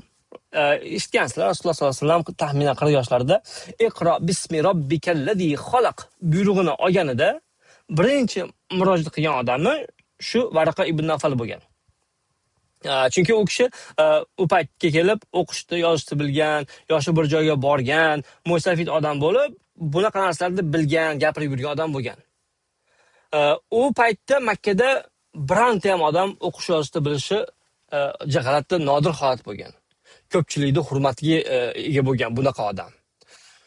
Shunday qilib Rasululloh sollallohu alayhi vasallam Iqro amrini olganida Hadija onamiz u zotni sallallohu alayhi vasallam yuring, amakivachcham Varaqani oldiga boraylik va bu masalani ko'rib chiqsak birgalashib deb taklif qiladi. Chunki bunaqa payg'ambarlik, vahiy degan narsalar bu jamiyatda yo'q. U kishi bo'lsa, bunday narsalardan xabardor. Chunki nasroniy dinni tanlab o'qish yozishni biladi dedi. Shunday qilib Rasululloh sollallohu alayhi vasallam hayotida nima hodisa yuz berganini birinchi bo'lib tushungan, bilgan odam Varaqa ibn Nawfal bo'lgan. Biz kutayotgan narsa mana shu. Ko'pchilikni hayolida islomni qabul qilgan birinchi erkak Abu Bakr degan hayol bor. Yo'q. Varaqa ibn Nawfal Xadija roziyallohu anhadan keyin birinchi bo'lib islom kirgan erkak bo'ladi. Chunki Varaqa hali nubuvat boshlanmasidan Iqro bismillah deb boshlangani-yu, lekin haligi ochiq, oshkora va oydin bo'lib, aniq bo'lmasdan oldin. Hatto payg'ambar sollallohu alayhi vasallam hali nimalar bo'layotganini to'liq anglamasdan oldin Varaqa hamma narsani tushunib yetgan edi. Rasululloh sollallohu alayhi vasallam hali kerak bo'lsa o'zi aminmas edi. Menga nima ko'rindi? Boshimdan o'tgan narsa nima edi? Oldim kelgan zot kim edi? Endi nima bo'ladi? degan savollar Rasulullohning boshida charxurayotgandi. Varaqa dediki, sizga kelgan zot Musoga va Isoga kelgan zotdan boshqasi emas. U Jabroil. Bu shu ikki payg'ambar kelgan nomusdir deb aytdi. Varaqa ham dediki, qaniydi men hozir yosh bo'lsam-u, kuch-quvvat to'lgan bo'lsam, dedi. Tasavvur qilyapsizmi? Bu odam boya aytgandek mo'ysafid odam bo'lib qolgan bu payt kelib va butun umrini mashi haqiqatni topishga sarfladi. Nihoyat shu haqiqatga erishdi ham. Hozir payg'ambar sollallohu alayhi vasallam 40 ga kirgan bo'lsa, Varaqa endi kamida 78-80 ga borib qolgan odam bo'ladi. Yoki undan kattaroq bo'lsa, tasavvur qiling, odam butun umrini davomida haqiqatni bilardi, izlab yurgan edi. Endi mana umri oxirlab qolganida topdi. Qaniydi kuch-quvvatga to'lgan yosh yigit bo'lsam-u, qavmingiz sizga zulm qilganida, sizni vataningizdan quvib chiqarganingizda yoningizda tursam, yo Rasululloh. Bu gaplarni eshitgan Rasululloh sollallohu alayhi vasallam yengil shokka tushib, meni qavmim meni Makkaga chiqarib yuboradimi deb so'radi. Oldingi millatlar voqealarini bilgan Varaqa dediki, shunday. Hech qachon siz olib kelgan haqiqatni olib kelgan odamni bemalol yurmagan. Siz olib ketgan haqiqatni olib kelgan odam bemalol bo'lmagan. Har doim qarshiliklar, zo'ravonliklarga duchor bo'lgan. Bu gaplardan ko'p o'tmasdan Varaqa olamdan o'tdi. Shunday qilib, Makkada birinchi olamdan o'tgan musulmon Varaqa ibn Nawfal. Ubaydulloh ibn Jahsh voqeasi ancha achinarli. Yuqorida aytganimizdek, u Rasululloh sollallohu alayhi vasallamda ammavachchasi bo'lib, avval nasroniyni qabul qilgan. Rasululloh sollallohu alayhi vasallam islomga da'vat qilishni boshlaganda islomni qabul qilgan. U Habibaga uylangan bo'lib, eng birinchi hijrat, ya'ni Habashaga oilasi bilan chiqib ketgan. U yerda ozroq yashadida, afsuski u islomni tark qildi va nasroniylikka qaytdi. Chunki bilasizlar, Najoshiy nasroniy bo'lgan, qirolligi nasroniy bo'lgan, hokazo. Tushunarliki, Habiba undan ajrashadi. Ubaydulloh ko'p o'tmay olamdan o'tadi-da, Rasululloh sollallohu alayhi vasallam keyinchalik Habibaga uylanadi. Bu yerda bizga muhim bo'lgan bir dars bor. Agarda biron inson shariat hukm surmagan yurtda yashasa va u yerda islomdan chiqsa, bu uning xohishi. Biron narsa deyish mumkin emas. Bu narsani aytib o'tgan sabab shuki, hozirgi kunda dinimizga hujumlar har tomondan bo'lyapti. Murtadlarni jonidan mahrum qilasanlar senlar degan o'lim hukmi bor degan toshlar otilyapti. Qarang. Rasululloh sollallohu alayhi vasallam zamonida murtad bo'lgan odam shariat hukm surmagan yurtda nasroniylikni qayta qabul qilyapti va hech kim unga tegmayapti. Bu Najoshiyning yurti. Xohlaganini qil deyildi u odamga. Bu yerda shariat tatbiq qilinmayapti va qilinmaydi. Xullas, bu ikkinchi odam Ubaydulloh ibn Jahsh. Uchinchi Hanif Usmon ibn Huvayris. U ham avval nasroniylikni qabul qilgan. Biz ko'rib chiqayotgan 4 kishidan 3tasi nasroniy qabul qilib, Varaqa keyin islom kirdi. Ubaydulloh avval nasroniy bo'ldi, keyin musulmon, keyin yana nasroniy. Usmon bo'lsa o'lguncha nasroniy bo'lib qoldi. Biz Usmon Rasululloh sollallohu alayhi vasallam haqida eshitganmi yoki yo'q bilmaymiz. Chunki u Makkani tark qilgan, qaytib kelmagan. Makkadan chiqib ketishi Rasululloh sollallohu alayhi vasallamda tug'ilishlaridan oldin bo'lgan bo'lsa kerak. Yoki u zot sollallohu alayhi vasallam hali yosh bo'lganida Ya'ni nubuvat hali ochiq e'lon qilinmagandan oldin chiqib ketgan. Xo'p, qarang. Nubuvat kelganda Varaqa taxminan 70 yoshlarda 80 yoshlarda bo'lgan bo'lsa, Rasululloh sollallohu alayhi vasallam 40 yoshlarda bo'lganini bilamiz endi. Shulardan kelib chiqib bu 4 kishini Makkani tark qilishi fil yildan avval bo'lgan bo'lsa kerak. Usmon Rumga ketgan. Va alal oqibat Qaysarda saroydan joy topadi. Saroyda u kishi arab tili tarjimoni bo'lib xizmat qiladi. Aytilgandek, u ham nasroniylikni qabul qiladi. Shunda u kishi ko'p mol-mulkka ega bo'ladi, sharaf ko'rsatiladi va u nasroniy holatida olamdan o'tadi. Oxirgi 4-odamimiz Zayd ibn Nufayl. Rasululloh sollallohu alayhi vasallam hali bu odam bilan kelajakda ko'p marta ko'rishadi. Zayd nasroniylikni ham, yahudiylikni ham qabul qilmadi. Chunki na undan, na bundan qoniqqan edi. Naql qilinishicha, u ham yahudi, ham nasroniy rohiblarga bu Ibrohim alayhissalomning dini emas. Va sizlar buni bilasizlar degan ekan. Shunday qilib u Makka ga qaytdi va aholiga aytdiki, ey Makka ahli, butun shaharda Ibrohim alayhissalomning dinini ushlagan mendan boshqa odam qolmadi. Sizlarda hammanglar u payg'ambar dindan chiqqansizlar deb e'lon qildi. Abu Bakrning katta qizi Asmo binti Abu Bakr roziyallohu anha, Oysha onamizning opasi bo'ladi, 20 yosh katta opasi. O'zi hali kichkina qizcha bo'lganida Zayd ibn Nufayl Makka ahlini koyganini eslaydi. Chunki ular butlarga ibodat qilishardi-da. Qizlar tiriklik ko'mishardi. Darvoqe bitta hamda Quraysh qizini tiriklik ko'mishga harakat qilib qolsa, shu Zayd u qizchani o'zini boqib olib, ya'ni ko'mishga yo'l qo'ymasdan, o'zini qizni tarbiyalab katta qilgan. Shunaqa mehribon odam bo'lgan. Buning ustiga u Qurayshda butparastlik ishlarida aslo qatnashmagan. Tushunadi endi bu. Bizgacha yetib kelgan sahih hadisda aytiladiki, Rasululloh sollallohu alayhi vasallam hali yoshi yigit ekan, hali navbat boshlanmagan ekan, bilan ko'rishgan. Rasululloh sollallohu alayhi vasallam u kishi bilan qolganlar orasida mushkulotlar sababini so'raganda. Qarang, Rasululloh sollallohu alayhi vasallam hali yosh bo'lganida ham, nubuvat haqida hali bironta ham xabar bo'lmagan paytlarda ham qiziquvchan, o'rganishga intilgan inson bo'lgan ekan. Hoynahoy bu paytda u kishi sallallohu alayhi vasallam o'spirin yigit bo'lgan bo'lsa kerak. Yoshlari keltirilmagan-u, lekin vaziyatdan kelib chiqib 20 ga yaqinlashib qolgan desak bo'lar inshaalloh. Endi tasavvur qiling. Zayd ibn Nufayl qarshisida yosh yigitcha turibdi va shunaqa savollar beryapti. Zayd tushuntirishni boshladi. Bular oddiy tosh va yog'och. Bularga ibodat qilinadimi? Men bunga rozi emasman. Rasululloh sallallohu alayhi vasallam ko'ngilda bu kishiga yaqinlik his qilgan.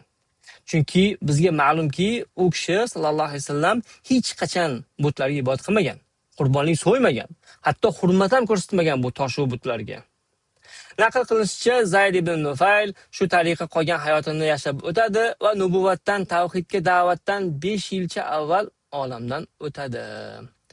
Uning o'g'li Said ibn Zayd sahoba bo'ldi va jannat basharati olingan 10 kishidan bittasi shu Said bo'ladi.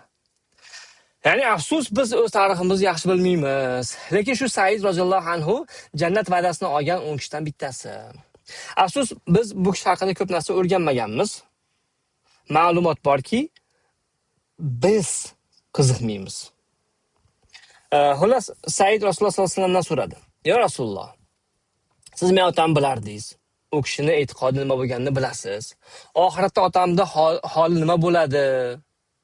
Qay ahvolda tiriladi deganda Rasululloh sollallohu alayhi vasallam deydiki, u kishi qiyomatda o'z oldiga yakka bir kishi qatori bir ummat bo'lib qaytariladi.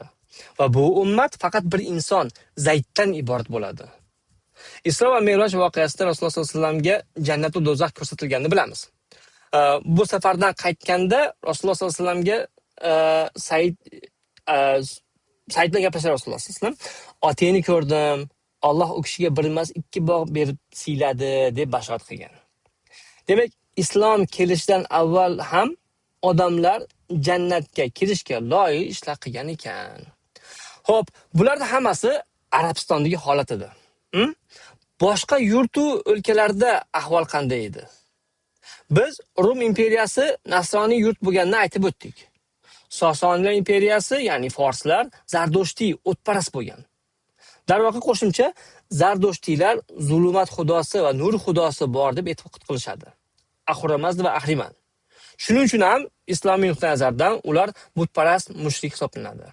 Xo'p, Nasroniy Rumga qaytsak. Alloh taolo Iso alayhisalomni samoga ko'targandan keyin 30-40 yil o'tib o'tmay nasroniylar orasida 3 ta firqa paydo bo'ladi.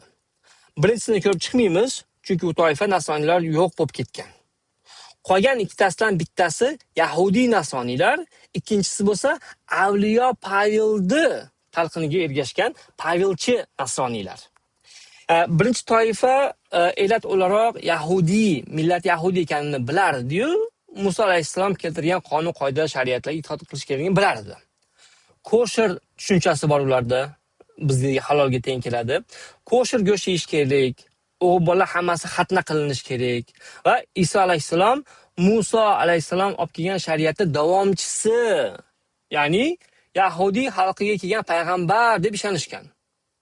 Ya'ni bizga Iso alayhissalom haqida islom dini nimani o'rgatsa, o'shani naqd o'zi. Endi Pavilga kelsak, u havoriy bo'lmagan. Iso alayhissalomda atrofida u kishidan ta'limot olmagan. Shunaqa da'vosi bo'lgan xolos. Ya'ni Iso alayhissalom unga ko'ringanmish. Shu Pavil butun boshli yangi bir aqida o'ylab topgan. Ya'ni nima emish? Iso alayhissalom ilohiy zot, oddiy inson emas, qanaqadir bir super bir qanaqadir ham xudo ham odam bo'lgan bir qanaqadir inson bo'lgan deb aytadi. Ya'ni Pavil da'vosicha Iso alayhissalom Musa alayhissalom keltirgan, Alloh tushirgan Yahudiy shariatining davomchisi emas, balki uni buzgan, o'zgartirgan, yangicha bir talqin qilgan va o'rniga boshqa qonun keltirgan zot go'yoki. Shundan kelib chiqib, Pavilning aqidasiga tobelar Musa alayhissalomning shariatiga amal qilmaydi. Ya'ni xatna qilmaydi, go'shti kosher bo'lishi shart emas, to'ng'iz yeydi va hokazo. Keyinchalik shu Pavil ilohiy uchlik tushunchasini kiritgan. Iso alayhissalom dinini o'zgartirib, boshqa bir qator yangiliklar ham kiritgan. Bunga biz Pavilcha nasroniylik deymiz. Shu sababdan kelib chiqib, Iso alayhissalomdan keyingi 300 yil davomida u payg'ambar alayhissalomni asliyati, zoti haqida tortishuvlar nasronlar orasida juda ham avj olib ketgan. Ya'ni Iso alayhissalom kim edi? Payg'ambar bo'lganmi? Xudo bo'lganmi? Xudoning o'g'limi? Injil nima? Injildagi hamma narsa Xudoning ilhomimi yo odamlar narsaga qo'shgan o'zgartirgan narsalar bormi? Xullas, shunaqa javobsiz savollar ko'paygandan ko'payib ketgan. Oxirida Rim imperatori Konstantin masalaga barham bergan. Bilasizlar, Rimliklar o'zlari butparast bo'lishgan. Bir qator qo'shnichida xudolari bo'lgan. Eng kattasi Yupiter bo'lgan bu aytilgandek. Shu Rum imperiyasi Iso alayhissalom zamonida Falastinni ishg'ol qilgan va Quddusda hukmronlik qilgan. Iso alayhissalom zamonidan va u kishi o'tib ketgan, osmonga chiqib ketgandan keyin nasroniylik eng katta dushmani ham xuddi shu Rum imperiyasi bo'lgan. Ular nasroniylarni qiynoqqa solgan, tiriklagan arslonlarga tashlab bergan. Aqli ozgan imperator Neron nasroniylar tanlarini yoqib, Rim ko'chalarining kechasiga yoritgan. Haqiqiy nasroniy bo'lgan odamlar shu tariqa zolimlar qo'lida shahid bo'lgan.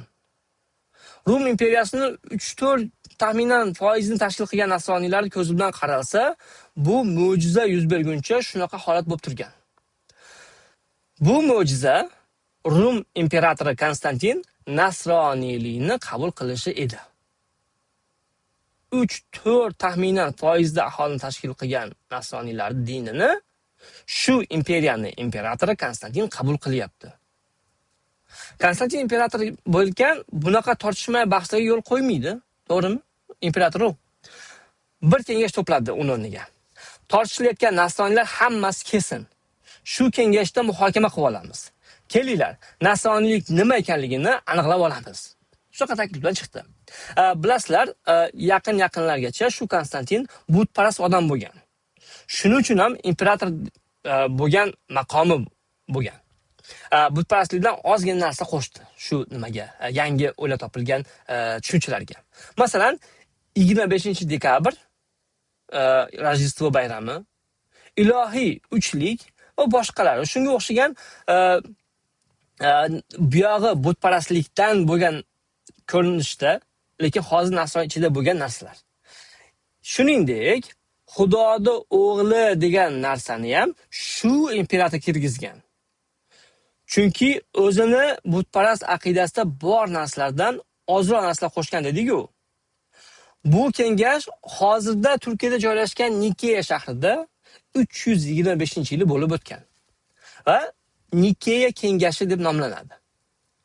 Kengash boshlig'i, kengashni olib boruvchisi imperator Konstantinning o'zi bo'lgan va boshqalar qo'shgan narsalarni hammasi to'plab turib, Pavelcha nasroniylikni rasmiy, haqiqiy nasroniylik deb hukm chiqardi. Bunga rozi bo'lmagan nasroniylar bo'lsa, tayyor bo'ling. Yo biz sizlarni ajdodlari qilgan ishlarni qilamiz. Tayyor bo'linglar degan. Kerak bo'lsa, tiriklar yoqamiz, qiynoqqa solamiz, qatl qilamiz va hokazo. Bu kengash bunaqa qaror chiqargandan keyin u zamon nasroniylari hijrat qilib, boshqa yurtlarga ko'chib ketishdi. Aytilishicha, bularda ayrimlari Afrikaga ko'chib o'tgan va Habashaga joylashgan. Shuning uchun ham keyinchalik biz gaplashadiganimiz Najoshiy bor-ku, bizni aqidamizga yaqin gaplar gapirgan Iso alayhisalom haqida va hokazo. Nasroniy muhojirlarning ba'zilari Eronga ko'chib o'tgan. Keyinchalik bularning orasidan chiqqan Salmon al-Farisiy haqida hali bafurja gaplashamiz. Bu orada Rum imperiyasi Yahudiy nasroniylikni man qildi. O'z-o'zidan Pavelcha nasroniylik tarqaldi, yoyilib ketdi. Va ommalashib ketdi, albatta. Hozirga kelib ortodoks, katolik va protestant oqimlari bo'lib, bular o'z navbatida yana ichki firqalarga bo'lingan. Hozirda bular nasroniyman deganlarni deyarli 100% tashkil qilib, hammasi Pavelcha nasroniylikka borib taqaladi. Boshqa ikki toifa nasroniylik umuman yo'q bo'lib ketgan, ulardan asar qolmagan desak mubolag'a bo'lmaydi.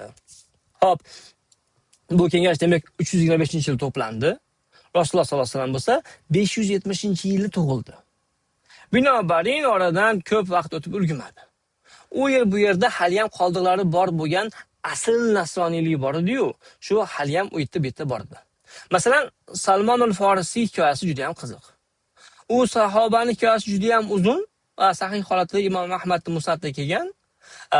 Vaqtlar bo'lganida to'liq o'qib chiqsanglar yaxshi bo'ladi. Men hozir qisqacha aytib o'tsam. Salmon al-Farisiy asli eronlik bo'lib, bir zardoshli rohibning farzandi bo'lgan. Bu rohib mangu olovga javobgar, boyaytdiku o'tparast bo'lgan. O'chib qolmasini ta'minlab kelayotgan bir odam bo'lgan. Ularning dinida bu o't o'chib qolishi mumkin emas. Ya'ni ibodatxona qurilganda shu o'tdan olib, shu yerga olib borishadi. Shunday gugut yoqib, yangi alanga boshlash mumkin emas. Chunki ular bu olovni mangu deb hisoblashadi. Shuning uchun yangi ibodatxonalarga alanga shu yerdan ketish kerak bo'lgan. Xullas Salmon roziyallohu anhu asha alangaga javobgar bo'lgan odamning o'g'li bo'lgan. Otasi bu ishni o'rgatgan u kishiga. Shu ishga ketayotganida kunlardan bir kuni kichkina monastir oldida dunyodan o'tib qoladi-da, dunyodan zohid bir rohibga duch kelib qoladi. Salmon o'zicha o'ylanib qoladi-da, bu odamning dini boshqacha. Men har kun shu yerda o'taman-u, u kishini qilayotgan Allohga madhlarni eshitaman. Qiziqib qoldim. Bu ishlar meni o'ziga jalb qildi. Bir kun kelib, jasoratni to'plab, menga o'z diningiz haqida gapirib bering dedim. Rohib qilayotgan amallarini, aqidasini aytib berdi. Shu tariqa kunlar o'tdi va men asta-sekin qilayotgan ishim butparastlik ekanini anglab yetdim. Rohibning aqidasida bo'lsa tavhid. Nasroniylikka qiziqishim uyg'ondi va xufiyona bu dinni qabul qildim. Bu ishlarni ko'rgan otasi xabar topdi-da, keyin uni zanjirband qilib uyga qamab qo'yadi. O'zi katta rohib bu, to'g'rimi? Zardoshlikda. O'g'li bunaqa ish qilib o'tiribdi. Qanday qilib bosh rohibning o'g'li boshqa dinni tanlashi mumkin? Uyat sharmandalikdan qo'rqqan rohib o'g'li Salmonni o'ldirishga qaror qiladi. Lekin Salmon qochib qutulish yo'lini topadi va Suriyaga qochib ketadi. Bu paytda Shom diyorlari nasroniylikda qabul qilgan, nasroniy yoyilgan joylar. Darvoqe bosh rohib o'g'lini nasroniy qilgan rohib o'ldirilgan bo'lgan. Shu monastirdagi. O'lishdan oldin unga falon yerga bor, falonchi bilan ko'rish deb nasihat qilib ketgan bo'ladi. Mendaqa fikrlaydigan, e'tiqodi menikidaqa odamlar shu yerda bor deb aytgandi. Shundan kelib chiqib bilamizki, u rohib Pavelcha nasroniylikka ushlaganlardan emas edi. Chunki u Salmonga poytaxtga borma, Rumga borma degan. Xullas, Salmon aytilgan joyga keldi. Shu tarzda bir qancha vaqt o'tdi, bir rohibga shogird tushdi, keyin boshqasiga, keyin yana boshqasiga va hokazo. Ularda har bittasi unga Allohga ibodat qilishni o'rgatdi. Ya'ni haqiqiy nasroniy shariati bo'yicha. Va shu davr ichida nasroniy bo'lib qoldi bu kishi. Bir rohibdan keyingisiga shogird bo'lib, 4 rohibdan talab olgan. Bir paytlar kelib, 70-80 yoshlarga yaqinlashib qolgan bir paytlar bo'lsa kerak, oxirgi 4-rohib o'liyati bu kishiga aytadiki, seni menga jo'natganlarda hammasi o'tib ketdi. Endi men ulardaqa va mendaqa e'tiqodda bo'lgan birodasini bilmayman. Hammasi olamdan o'tdi. Lekin bizga kitoblarimizda va'da qilingan bashorat yaqinlashyaptiki, biz shu zamonda yashayapmiz. Eslanglar, bu Pavlcha nasroniylik emas, binobarin hozirdagi yangi ahd deyilgan Injil bor-ku, shunda yozilmagan narsalarga ishonishardi bular. Chunki 325-yil kengashidan keyin Konstantin nasroniylar tarixini yo'qib tashlagan. Odamlar orasidagi qo'lyozma Injillarda barchasini hammasi to'plab, faqat 4 tasini olib qo'ygan. Qolganlarini bo'lsa yoqib kuydirib tashlagan. Ular orasida Yahudi nasroniylar kitoblari ham bor edi. Matto, Mark, Yahyo va Luqoga nisbat berilgan kitoblar bor-ku. Konstantin shularni tanlab oldida, hozirda yangi ahd deyilayotgan kitobga kiritgan. Qolganlarni bo'lsa dunyo qarashi, e'tiqodi aks etmagani uchun uni ko'z oldida bu kitoblar bid'at deyilgan va yoqib yuborilgan. Shuning uchun O'lik dengizdan sahifalar chiqqanida katta shov-shuv sabab bo'lib ketdi-da. Bu sahifalarning mualliflari yahudiylar bo'lib, bu sahifalar Urdun davlatining Qumron shahrida bir g'ordan topildi. Bu yahudiylar Iso alayhisalomdan avvalgi davrda yashagan yahudiylar edi. Bu sahifalarda hali yahudiylar orasidan ularni qutulish yo'liga olib chiquvchi bir payg'ambar haqida gaplar bor. Ya'ni ular dunyo oxiriga yaqin zamonlarda so'nggi payg'ambar chiqishi haqida bilimga ega bo'lishgan. Shunday qilib bizga yetib kelgan sahih hadislar orasida biz Salmon roziyallohu anhu rivoyat qilinadi. Uni ustozlari unga Iso alayhisalom bashorat qilgan so'nggi payg'ambar chiqadigan zamonlar yaqinlashib qolganini aytishadi. Chunki u payg'ambar chiqishini bildirgan belgilar, alomatlar zohir bo'lgan. Ular buni ko'rib tushunishgan. Xo'p, bular qanday alomatlar bo'lgan? Biz bilmaymiz, lekin bu odamlar bilishgan. Ular bu belgilarni Salmonga o'rgatib, endi asha payg'ambarni bor topish kerakligini aytishadi. O'z-o'zidan savol tug'iladi, qatdan izlayman, qatdan topaman bu odamni. Men senga o'rgataman. Sen uchun alomatni izla. Birinchisi, u payg'ambar xurmozorlarga boy mintaqadan chiqadi. Ikkinchisi, u insonning badanida bir belgi bo'ladi. Payg'ambarlik muhri bo'ladi. Bu muhr mechichan tuxumidek bo'lib, Rasululloh sollallohu alayhi vasallamning kuraklari orasida bo'lib turadigan, shu bo'rtib turgan soch tuk to'plami bo'lgan. Uchinchisi, bu odam hadyalar qabul qiladi, lekin ehson, sadaqa qabul qilmaydi. Darvoqe qo'shimcha shundan kelib chiqib Rasululloh sollallohu alayhi vasallamning oilasi oli Muhammad sadaqa ehson qabul qilmaydi. Bu gaplarni Salmonga aytgan rohib Salmonning 4-ustozi bo'lgan. Demak, bu payt kelib Salmonni o'zi 50 yoshlar qoralab qo'ygan bo'lsa kerak. Shunday qilib Salmon odamlardan qaysi diyorda xurmozalar bor ekanini surishtirdi. Unga Xaybar shunaqa joy deyishdi. Xo'p, endi Xaybarga qanday qilib boradi? Arab karvonlari Shom diyorlariga kelib ketib turardi. Shular Shomga Xaybar orqali kelishadi deyishdi. Salmon al-Farisiy hali bir rohib, to'g'rimi, na puli bor, na tanish bilishi. O'zi aslan boshqa o'lkadan bo'lgani uchun na qavmi bor, na qarindoshi, na qo'llab-quvvatlovchi birisi. Boshqa iloji yo'qligidan bir arab karvoniga qo'shilib, Xaybarga qarab yo'l oldi-yu, lekin uni karvondagilar asir qilib olib, sotib yuborishdi. O'zingizlarga ma'lum, bu paytlarda na qonun bor, na qonunga bo'ysundiruvchi davlat tashkiloti bor. Salmon bo'lsa na rumlik va na forslik bu yerda. Xullas, Salmon qulga aylanib qoldi. Karvondagilar uni va'da qilingan Xaybarga emas, ash paytda Yasrib, keyinchalik Madina deb nomlanadigan qishloqqa olib borishdi-da, bir guruh yahudi sotib yuborishdi. Salmon 10 yil atrofida Yasrib Madinada qullikda qolib ketdi. Kunlardan bir kuni shaharchada o'zini payg'ambar deb da'vo qilgan odam haqida gaplar tarqalganini eshitdi. Buning ustiga u odam endi Madinaga ko'chib ham kelarmish hali. Bu gaplar yahudlarni sarosima solib qo'yadi. Chunki hali u yerga yetib kelmagan odamga nisbatan bo'lgan munosabatidan ular bu odam arablarning qiroli bo'lsa kerak degan xayolga borib qolishadi. Ya'ni Avsu Hazrajning bu odamga munosabatidan. Agar bu yerga arablarning qiroli ko'chib kelsa, biz qiyin ahvolda qolamiz degan xulosaga kelishadi. Salmon roziyallohu anhu aytib berishicha, u daraxt tepasida ekan, xo'jayini akasiga arablarning qiroli shaharga yetib keldi deganini eshitdi. Bizni nuqtai nazarimizdan qarasak, bu hijratning birinchi kunida bo'layotgan voqea. Salmon bu hodisani 20 yildan beri kutyapti. U daraxtdan irg'ib tushib xo'jayiniga yaqinlashadi-da, nimalar bo'lganini aytib bering deb so'raydi. U odam yetib keldimi? Keldimi bu yerga yosh odam? Yana nimalar bo'lyapti o'zi? Xo'jayini unga bir tarsaki tushiradi-da, ishingga qayt. Senga o'xshagan qullar bilan nima ishi bor bunaqa masalalar bilan deydi. Salmon roziyallohu anhu majbur ishiga qaytadi va ishini tugatadi. Ishini tugatgandan keyin o'ziga ovqat bo'lgan ozroq xurmoni oladi-da, Rasululloh sollallohu alayhi vasallamni istab ko'chaga chiqadi. Bu endi hijratda yo 2 yo 3 kuni bo'layotgan voqea. Rasululloh sollallohu alayhi vasallam topib turib, u zot yaqinlashadi-da, "Men sizni bu shaharda begona ekaningizni eshitdim. Sizga bularni ehson xayriya qilib olib keldim" deydi-da, xurmoni u zotni oldiga qo'yadi, sallallohu alayhi vasallam. Lekin Rasululloh sollallohu alayhi vasallam qo'lini cho'zmaydi.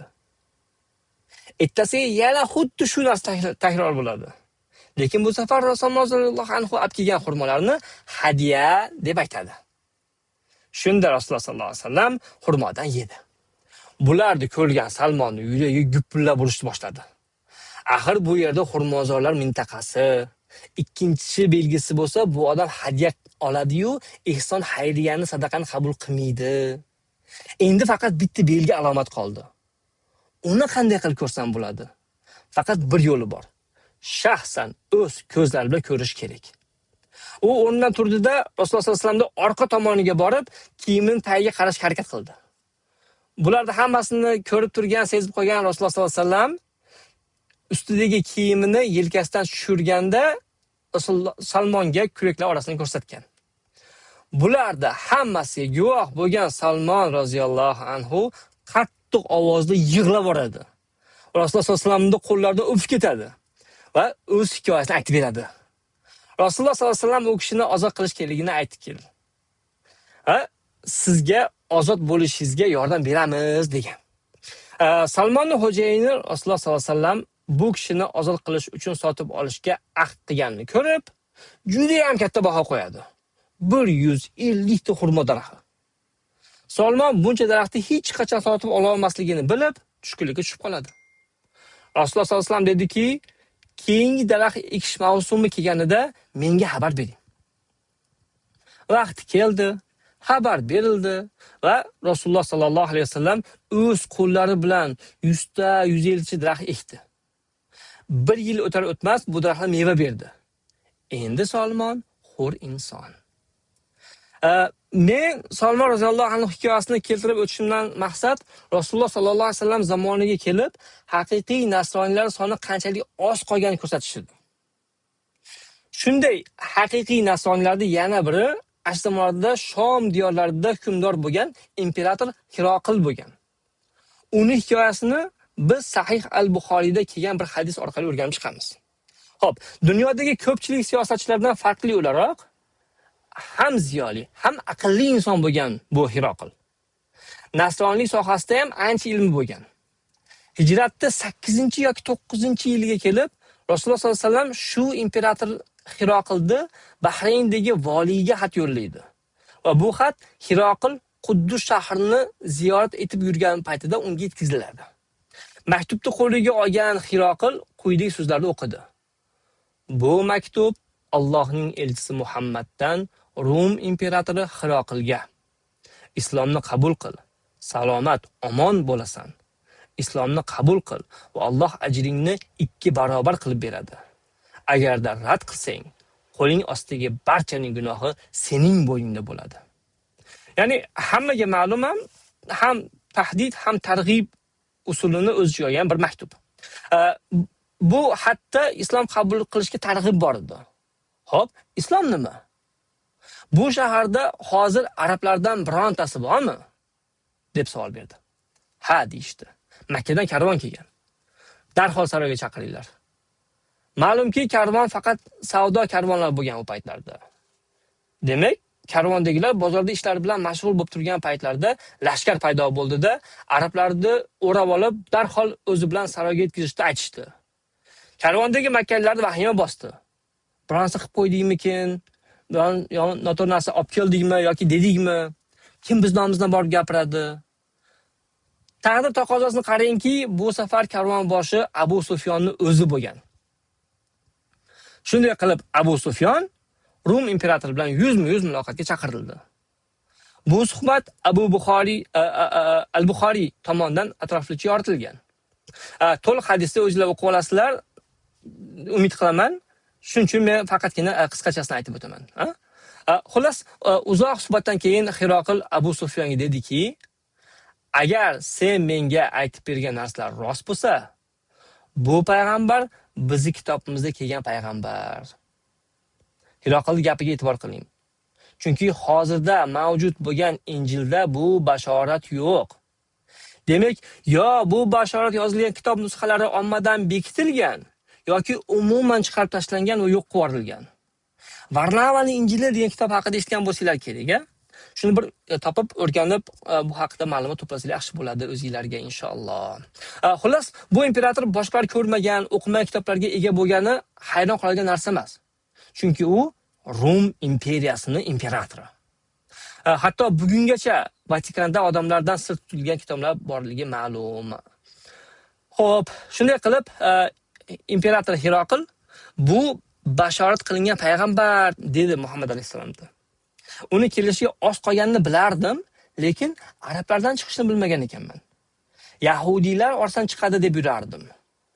Bu suhbatdan keyin Hiroqil Rumdagi o'zi ishongan yuqori mansabdagi bir episkopga xat yozadi. Afsuski, bu episkopning ismi bizga ma'lum emas. Episkop javob xatida Hiroqilning so'zlarini va taxminlarini tasdiqlaydi. Biroq Hiroqil islomni qabul qilmadi. Chunki u musulmon bo'lsa, mansabidan, ya'ni imperatorlikdan voz kechish kerak bo'lar edi. Axir u o'sha zamonning eng qudratli odami. Qanday qilib u Rum imperatorligidan voz kecha oladi? Islom qabul qiladi. Bosh tortdi va o'z dini ustida jon berdi. Hop, suhbatimiz oxiriga yaqinlashyapti. Ozroq sabr qilasizlar yana inshaalloh. Zalolatga botgan bir zamonda shunaqa. Alloh taolo bizni payg'ambarimizni elchi qilib yuboryapti. Biz buni Rasululloh sollallohu alayhi vasallam tillaridan bevosita bir hadis orqali eshitamiz. Ala inna robbi amarani an uallimakum ma jahiltum mimma allamani yawmi hada. Ya'ni sizlar bilmaganinglarni o'rgatishdi, Robbim menga amr qildi.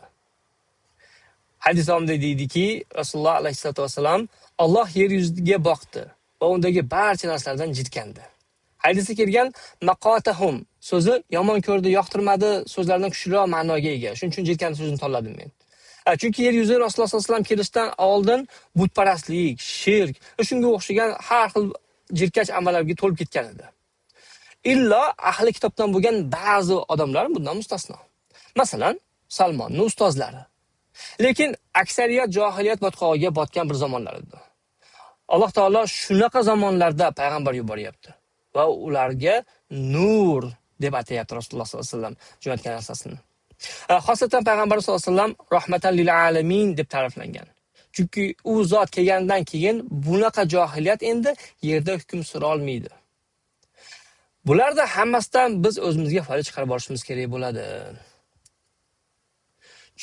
Tushunishlarni men xohlagan bitta muhim nuqta bor. Biz hozir yashab turgan zamon va makonda dinimizga har tomondan ma'lumot toshlari yog'ilyapti. Ko'pdan beri. Shuningdek, sof dinimizga yot begona tushunchalarda aralashtirishga ham beto'xtov harakatlar bo'lyapti. Bizga tinmay diniylarni isloh, ya'ni reforma qilishimiz kerak. Hadislarga ushlamanglar degan misol uchun uqtirishlar bo'lyapti. Juda ham ko'p uqtirishlar bo'lyapti. Hozirda Qur'oniy deb nomlab olgan o'ziga bid'atchilar, bunaqa yangi toifalar o'ziga nom olishga shunaqa deb. Aytmoqchi bo'lganim, haqiqiy hidoyat faqat Allohdan keladi. Aql va zakovat yoki bilim va ilm yoki falsafaviy dunyo qarash orqali emas. Bu paytlari kelib, Iso alayhisalomdan keyin bir necha asr payg'ambar kelmaganida xabarlar bor. Bu zamon ichida na bironta faylasuf va na bironta olim va na bironta zakiy inson odamlarni hidoyat qila olmadi. Alloh subhanahu va taolo payg'ambar sollallohu alayhi vasallamga Qur'onni nozil qildi. Shundagina odamlarga hidoyat keldi. Chunki Qur'on hidoyat. Rasululloh sollallohu alayhi vasallam nur, Qur'on bo'lsa shifo. Allohdan hidoyat kelmasa, boshqa hech qayerdan kelmaydi. Buni ahamiyati shundaki, hozirda insoniyat hidoyat biz hammamiz jamiyat yoki insoniyat o'laroq to'plagan umumiy hayotiy tajriba natijasi degan tushuncha paydo bo'lib qolganda, lekin dunyo qarashimiz tinmay o'zgaradi. Bugun harom deyilgan narsa ertaga yangi qonun doirasida halol bo'lib qolyapti. Bugun qilishimiz mumkin bo'lgan narsalar, ya'ni ertaga mumkin emas, ya'ni harom qilinishi mumkin bo'lib qolyapti. Katta ota-bobolarimiz bir narsani qabul qila olmagan. Biz bo'lsa uni oddiy narsa qatori hazm qilib ketaveryapmiz shu kunlarda. Nimani nazarda tutganini tushunyapsizlar. Chunki biz progressiv, ilg'or avlodmiz. Shundaymi? Yo'q, aslo unday emas. Yaxshilab tushunib olishimiz kerak bo'lgan narsa shuki, Qur'on hidoyat manbai. Hidoyat faqat Alloh kalomi Qur'on orqaligina kelishi mumkin. Qur'on o'zgarmaydi. Insoniyat xolasi ham, xolamasi ham shunday qolaradi. Bizni-ku qo'yib turing. Hatto payg'ambarimizga Alloh taolo aytadiki, "Va wajadaka zallan fahada." U zot o'zi topib olgani yo'q hidoyatni. Alloh fahada, ya'ni hidoyatga boshladi. Alloh yana aytadiki, "Ma kunta tadri mal kitabu val iman." Siz kitob va iymon nima ekanini bilmas edingiz.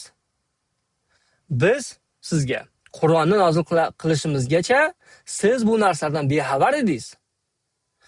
Hammalarga ma'lum, Rasululloh sollallohu alayhi vasallamga Hiro g'orida Jabroil alayhisalom kelgunicha u zot hali bu narsalardan bexabar va dili shu narsalarni izlagani uchun uzlatib qolib qolgan edi. Faqat va faqat Alloh o'z xohishi bilan Jabroilni yuborgandan keyingina Rasululloh sallallohu alayhi vasallam kitobi iymonni asl mohiyatini anglab yetgan. Bironta odam faylasuflar Rasululloh sallallohu alayhi vasallamdan yaxshiroq deya oladimi? Shunaqa aqidachilar yoki yana boshqa fikrdagi odamlar bir xonaga o'tirib olib, insoniyat qanday yashasa bu dunyoyi oxiratda baxtli saodatli yashash yo'lini o'ylab topa oladimi? Yo'q. Alloh deydiki, u yo'lni sizlarga men ko'rsataman, men o'rgataman deydi. Ikkinchi foydali nuqta. Odamlar xuddi o'zlarini bir suluv qo'ydek tutishi mumkin ekanini kuzatyapmiz. Ularga boshliqlari nima desa, indamay ashtish qilib ketisharar ekan. Qurayshga qarang, ular tutgan din Ibrohim alayhisalom dini emasligini bilishardi. Lekin hamma qilyapti-yu deb butparastlik qilib yura olishdi. Yuragini tub-tubida bu ish noto'g'ri ekanini tushunishgan edi-yu, lekin butun jamiyat gunoh ma'siyatga bo'lgan, ularga ergashish oson bo'lgan ish bo'lganda. Alloh Qur'on orqali bizga shunaqa deydi. "Va ma aktharun nasi walau harasta bimu'minin." Ya'ni insonlarda aksariyati har qancha harakat qilsangiz ham iymon keltirmaydi. Alloh bizga yana aytadiki, agar sizlar insonlarda aksariyatiga ergashsanglar, ular sizlarni zalolatga yetaklaydi. Chunki ochiqcha aytishimiz kerak, aksariyat odamlar havo nafsiga qarab yashashni xohlaydi, to'g'rimi? Ularga shariat kerak emas, ilohiy qonun qoida kerak emas. Ular faqat nafsiga tobe bo'lib yashab o'tishni xohlashadi. Alloh bo'lsa bizga marhamat qilib, ilohiy qonun, tartib, nizom, intizom nozil qildi bizga. Va biz bularga ergashamiz va bo'yin sunamiz. Chunki shundagina biz yaxshiroq odam bo'lamiz va oqibatida jannatga kiramiz inshaalloh. Xo'p, oxirgi foydali nuqtamiz, dars yakun yasashdan oldin Zayd ibn Nufayl va Salmon al-Forisiylarning voqealaridan oladigan chiroyli xulosamiz shuki, ixlos kerak.